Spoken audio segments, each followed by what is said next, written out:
Birmingham, one of the most multicultural places across our nation. A place the people like myself, we call a home. A place that we find unity across our community. I'm Dawda Jikine and I'm a journalist. I'm going to explore the rising knife crime that is devastating lives into our city, and thanks to few contributors, explore and analyze this particular issue. Police manhunt is underway after a series of knife attacks in Birmingham city centre last night, in which one person was stabbed to death and 7 others were wounded. These are cheap knives. A weapon like this can puncture somebody's heart or lung or major organ, and they've got a matter of minutes to live. Knife crime has been a problem across our nation for years, but now it's been a spike and a rise into our city, Birmingham. I want to see what can be done to stop the violence and the killing.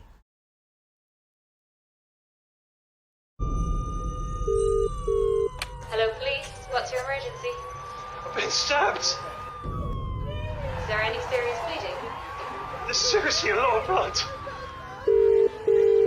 Can I ask who you are? Moving to England changed my life. It gave me incredible opportunities and see life different. And that journey began on here in my new town, Birmingham. I have the privilege to sit down with few experts and a victim to have a better understanding of the problem and see what's going on in our city. My very first conversation takes place here in Birmingham City University with Dr. Mohammed Rahman, who is an expert in gun violence. There's an element of family probably to consider, because in some cases, those that are involved in knife crime have probably witnessed someone in a domestic setting using a knife against someone. So that's always going to be there. The other thing is, knives are quite accessible. It's not like a gun whereby you have to go and buy one or find one from someone that's part of the underground economy. You can just get one from the kitchen and that's it. You're ready. Take it to school, take it out wherever you want. And those that tend to be involved in knife crime in a street setting, gangs, to be from marginalized groups. They tend to be from broken families. They tend to find school difficult. They hang around and associate themselves with peers that are alike. And they tend to gravitate towards these individuals because these individuals understand their struggles. And these struggles are important to understand, because often it's difficult to get a young person to speak about the difficulties that they're going through, because we as adults think, oh, they're young, they're not going through anything. But what gangs tend to do is they interrogate these silences, because they're all together and they all share their stories and so on and so forth. So the gang, or the people that they hang out with in urban street settings, street cultural settings, tend to be a surrogate family. They tend to be the family that's probably more important to this individual than the biological. And as such, what tends to happen is they start to be connected in a way whereby they pledge allegiance, start getting themselves involved in criminal and deviant behavior, and they tend to, I guess, put themselves in a position whereby they back one another up. When you back someone up, you're going to make sure that you get the best outcome, even if that means that you have to carry a bladed article to not only keep yourself safe, but also others around you that are part of your constituency safe as well.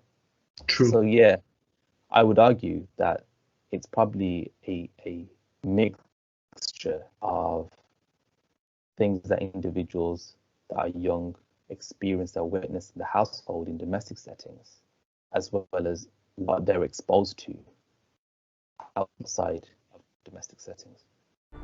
That fear has become a reality for some people, and that led me to Diane and Jack, a survivor of a knife crime attack. There's lots of factors in it. There's a lot their lifestyle. home life. A lot of these children don't have the support from the family unit, and the same with the parents. The parents don't have. Sorry, I'm getting emails. Okay. They don't have support either. And that's one of the keys. We've got to all work together to help these children and the families. So again, education. I believe education is a big key. Educate these children the right way. The right way. Carrying a knife isn't the correct way to go. I don't understand how anyone can pick up a knife and put it in another human being. On Wednesday evening, 17th of April, Diane will receive a phone call that will change her life, and a nightmare will start after his son Jack, 14 years old, was brutally stabbed. Typical normal day. It was the Easter holidays in 2019, and we decided as a family to go to our local shopping centre. Jack, I should explain, has got ADHD, ASD, and specific learning difficulties, amongst other things. But Jack was seeing a young lady, I shall be polite, and unbeknown to me, he'd been speaking to her and told her that he was going to Maryhill with me. She then turned up at Maryhill, and part of Jack, unfortunately, in his understanding, he just wants to fit in, which is like a lot of young people. They just want to fit in and feel that they belong somewhere. So this young lady and her friends was egging Jack on to leave me and go with them. I got a phone call from his best friend who couldn't talk to me, was in floods of tears, put his cousin on the phone, and they said, Di, I'm really sorry. They're saying that Jack's been stabbed. And I was going, who's saying Jack's been stabbed? And the girls had rang him to tell him. And I said, don't be silly. The police would ring me. Literally, I was still on the phone to his cousin. Jack's name flashed up on my phone. So I answered the phone, thinking it was him, and said, hi, son, you ready to come home now? And it was the girl. And she said, Di, Jack's been stabbed. And I went, no, he hasn't. Put the police on, thinking she was joking again. And she wasn't. The police came on the phone and said Jack was in the back of an ambulance on the way to Russell Hall Hospital. They were going to send an officer to come and pick me up. Could I get home as quick as I can? And even then, I still didn't believe that it was happening. Gets into the hospital where the paramedics showed me his wound, which you could see the bone. So I was sat with the police for a while. Then they said, come over over their radio that they'd caught the offenders. And I was like, yes. Jack was then obviously checked over. We were sent for an X-ray where we discovered that his bone was actually broken as well in his arm. Had 2 operations. I've got, well, let me get it right. 14 staples. 14 staples across his arm.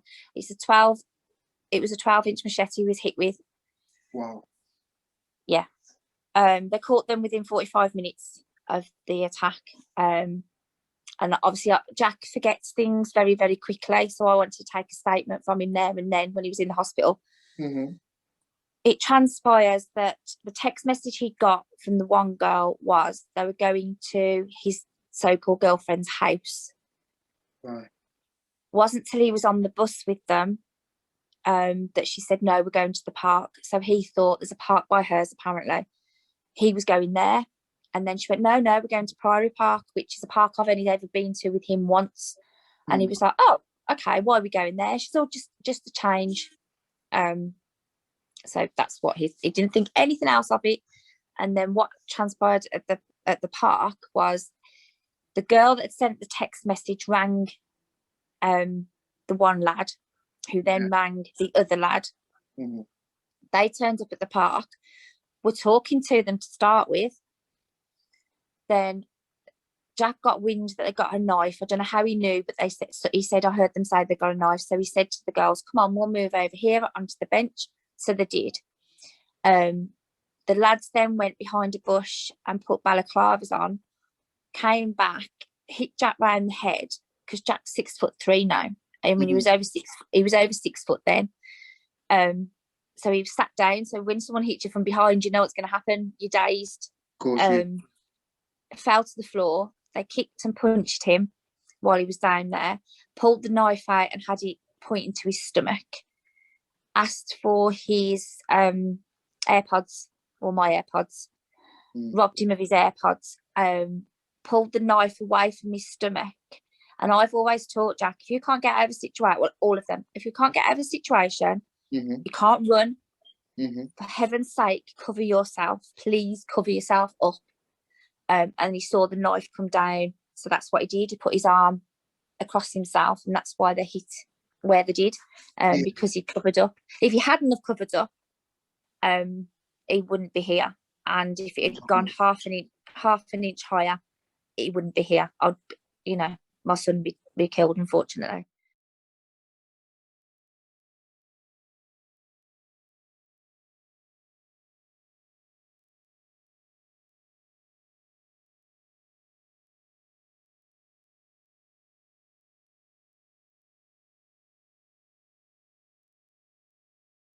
By the start of 2020, knife attacks were being reported daily on the UK. So my name is Craig Pinkney. I'm the director of a company called Solve, the Centre for Youth Violence and Conflict, based in the West Midlands, but we are a national organisation.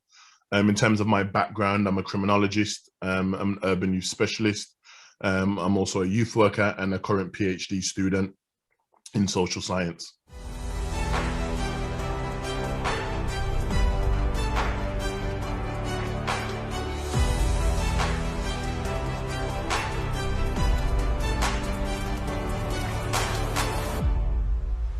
You've also got to understand is the external factors around knife crime.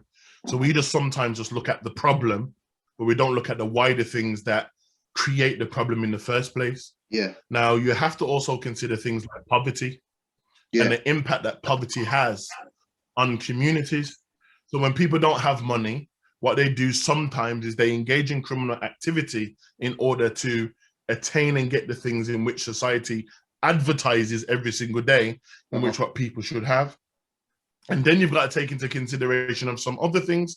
There's a lack of resources in community where people can engage. Now, if you think, since 2009, we made a prediction that the Conservative government cut youth and community services, we're going to start seeing peaks in behaviours.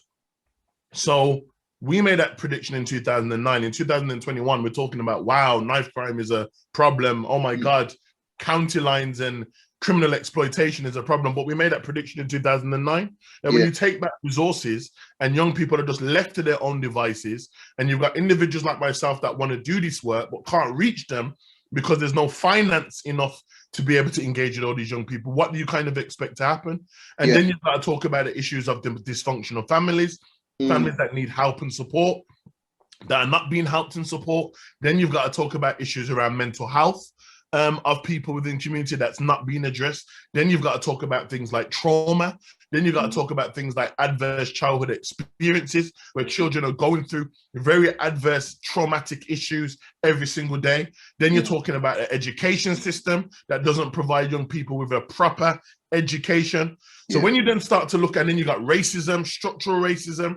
So when you actually start to bag up all of these different external factors, you can't just look at knife crime in isolation and ignore all of the things that are taking place. And then now you've got things like social media that exacerbates the problem. You've got games, you've got films, you've got movies, you've got Hollywood, you've got Netflix, and all of these things talk about these things, and music talk about these things every day. And all we do is look at the young person and say, why are you guys so crazy?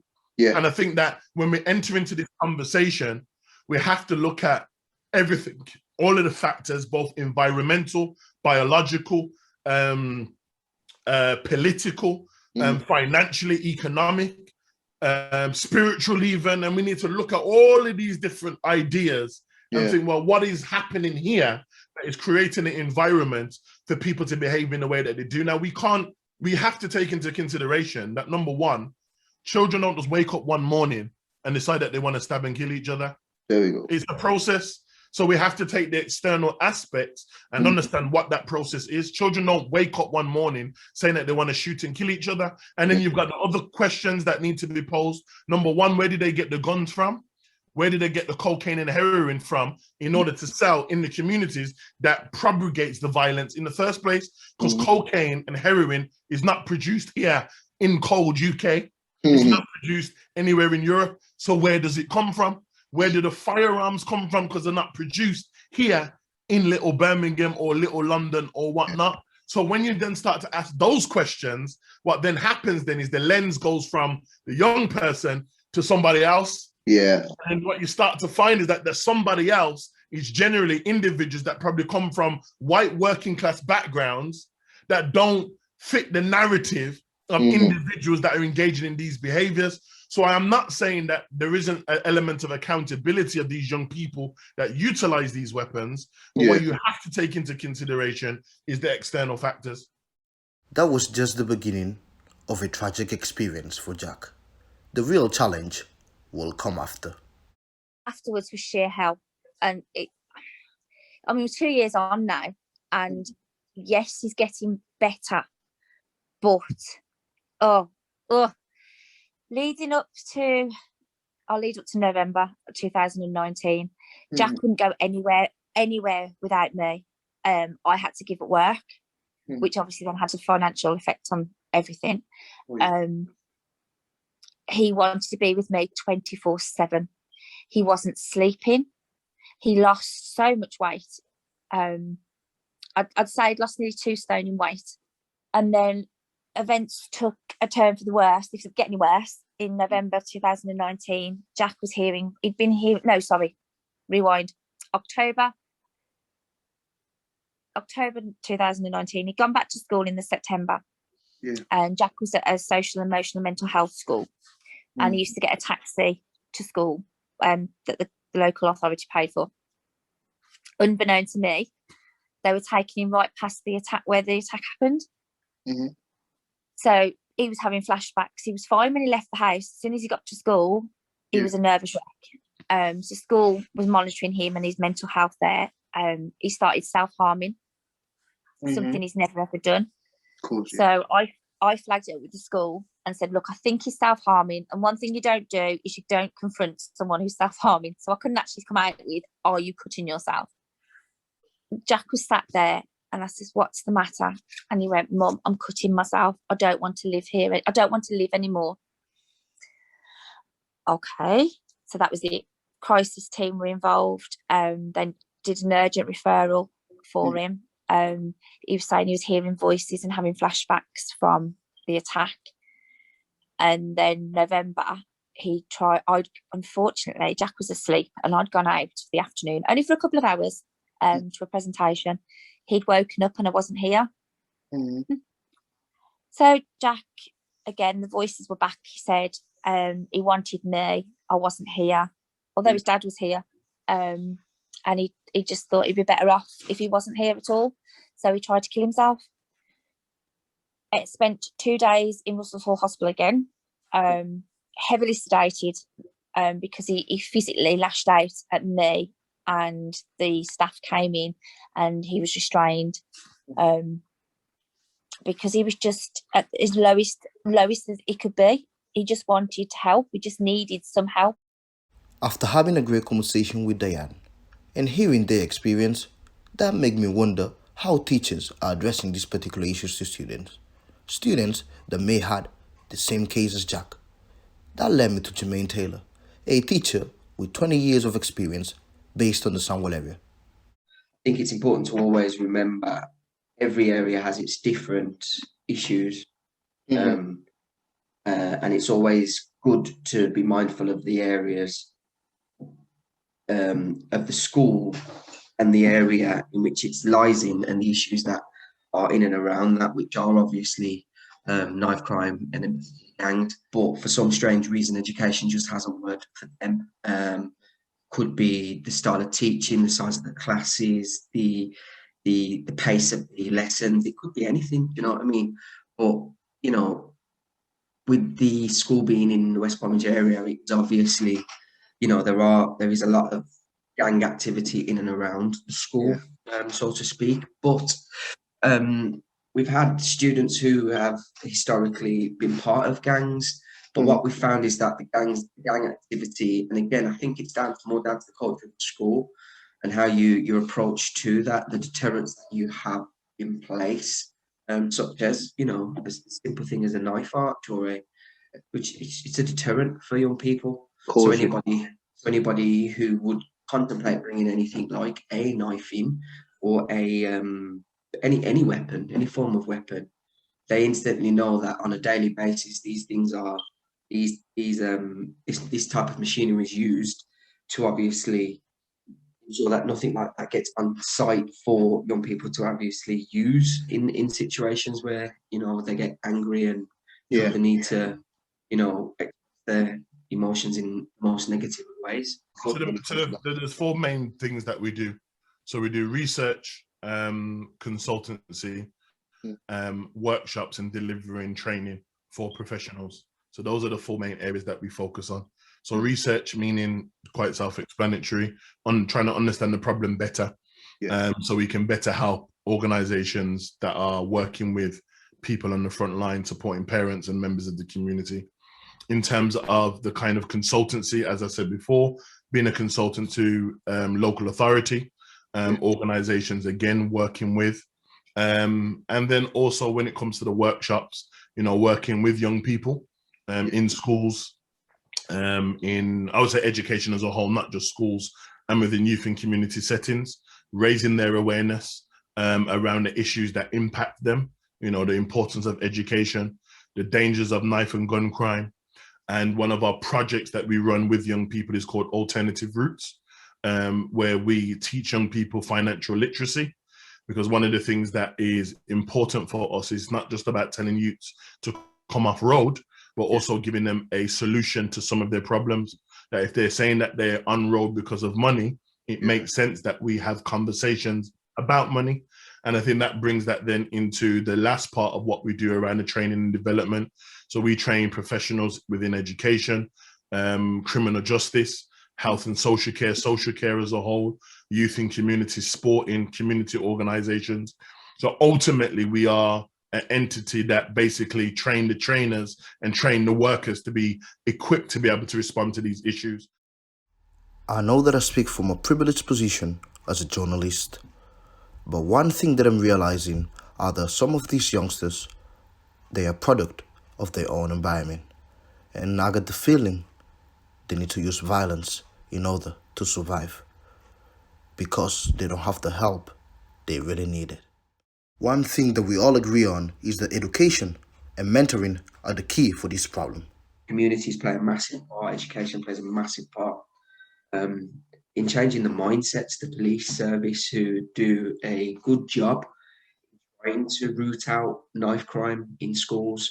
You know, we work closely with an awesome police officer who, in essence, supports us in any situation where it is crime, and, you know, having good links with the police, who play a vital role in policing, but also not criminalising young people. You know, as I said, the school I work for, it's set up, and the vision is, you know, it's set up to give young people a second, third, fourth, fifth chance at education in some cases.